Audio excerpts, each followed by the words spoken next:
Hey, Nick, how you doing? So a couple of years ago, you asked me to record stories. Uh, well, I think we called them Little Jimmy stories. So I'm going to try to experiment here on the first one. And the first I want to talk about is Billy the Crow. So one day, my dad showed up. He drove home from work, and in a box, he had a little baby crow, and the thing was didn't even have feathers. And he says, "Hey, I got it." And I said, "Well, Dad, where'd we get this pet crow?" And he said, "A guy at the gas station gave it to us." So I had no idea what a crow would eat. And of course, we didn't have the internet then or anything. So my dad said, "Well, try hamburger." So I'd take some raw hamburger and I'd roll it up a little ball. And man, that thing uh, would eat it like crazy. So that's what I started feeding the little crow. And I was trying to see if there's a picture in here feeding, if I could see what he looked like in his little, yeah, he looked like some of these pictures, but he had right here in this picture, uh, control, see, Alt Shift C, I think. Let me try something here. Alt Shift C. Let's see. I don't know. Anyway, you can see where my mouse is. So anyway, he was just a little teeny baby like that.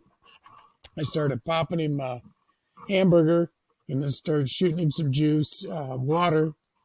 And man, the guy had to eat seemed like 3 or 4 hours, maybe even faster. He wanted to eat.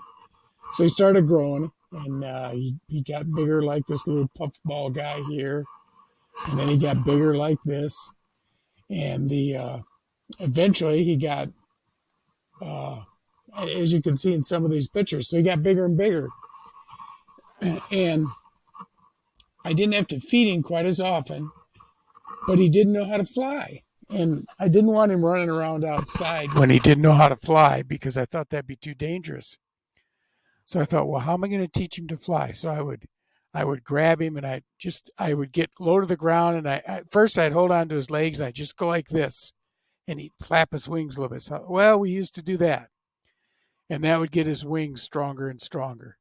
So I thought, okay, we're making progress. And he's real friendly, like to stand on your shoulder. They're really big on your shoulder. Their head comes up to the top of your head. They're very big.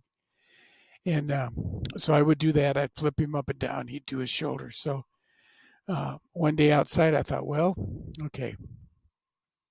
I picked him up and I got his wings flapping like that. And I just let him go and blub, blub, blub, to the ground. I thought, okay. So we did that for a few days. And things were going pretty good. I thought, okay, we're getting somewhere now. And then one day I thought, well, I'll give him a little shove upward rather than just straight forward. And I shoved him up a little bit and he flew up into a tree behind our backyard, up pretty high. And he landed and he was scared to death, absolutely petrified. He wouldn't come down. He up there and he caw, caw, caw. He was desperate. I thought, oh my God. So I had to get a ladder out, go up the tree and get him because he was too scared. He just wasn't going to leap off, take the leap. So we worked on it more and more, the flying. But during this time, I was always paranoid because my sister had a pet cat named Bootsy. And Bootsy was wanting to get a hold of Billy. I mean, that looked like a meal to her. But Billy was now getting to where he could fly a little better. So I worked with him more and he got to where I could throw him and he'd fly and he'd land. And then finally he flew up in a tree and he flew back. And this started his teenage years, I believe, because then he decided anything shiny, anywhere that he could find, he took. And off he went. He'd fly to the shed. We had a little shed behind the house. He'd land in the shed, and I later found out where. In the east drawer in the corner, he would stash everything. And I'm not sure what this is for, but they love to collect shiny things. Well, my dad liked to drink beer, and he'd open a beer can. He'd throw the little aluminum thing in the ground, and Billy, pew, pew. So Billy kind of hung around outside. And then I'd say, well, it's time for him to spend nights outside because he's a pain in the ass to have in the house, a mess he would make. So that worked out pretty good, except he would get me up at the crack of dawn. The minute there was a little bit of light, he'd be banging on the window, and he'd bang with his beak on my bedroom window to get me up so I could feed him. So I would go out and feed him. So we're going along pretty good, but I'm still really nervous about the cat. So one day I was sitting in the backyard, and we had a row of trees of bushes that went down like this along the fence, and then the pool was farther away. So Billy had been strutting up and down out by the pool, going back and forth by the pool, being a big shot, waiting for somebody to throw something shiny.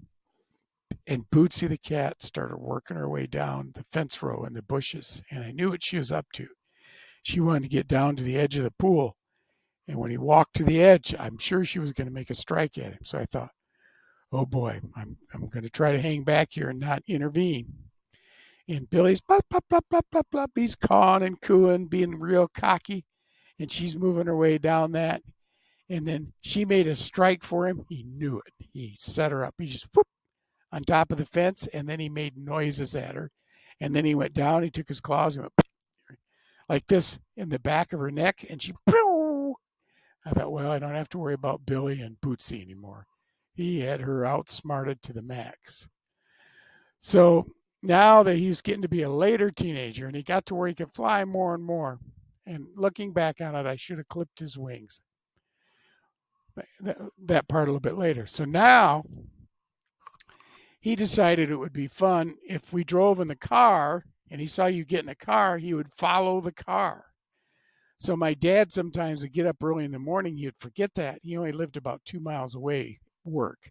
He'd drive to work and he'd park the car, and Billy'd come down, land on his shoulder or land on the hood of the car.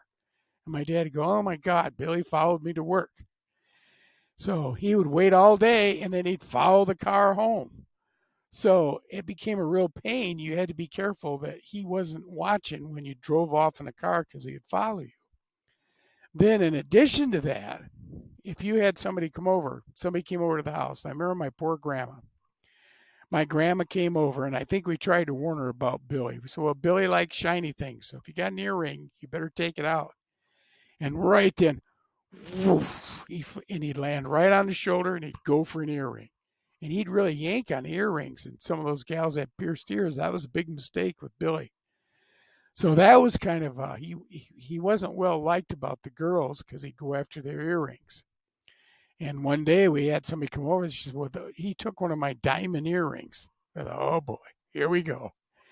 But I said, don't worry, I knew where his stash was. So I took the ladder, went back behind the shed and got up there and looked. And sure enough, in the stash, he'd put it in there. So we were able to return it. So Billy was a lot of fun. But one day he just disappeared. And we're pretty sure what happened was his radius kept getting bigger and bigger and bigger. And the neighbors knew about him, so they were friendly to him. And he wasn't afraid of people. So I'm sure that some kid with a 22 or BB gun or some hunter or even some farmer maybe, because probably got him. But he was a real thrill to have. My only regret is I didn't clip his wings so that he would have stayed closer around. But he was full of personality. He was an absolute blast to have. And so anyway, that's the story of Billy. So I'll try making different Jimmy stories for you. So we'll call it good on that one. See you later. Bye.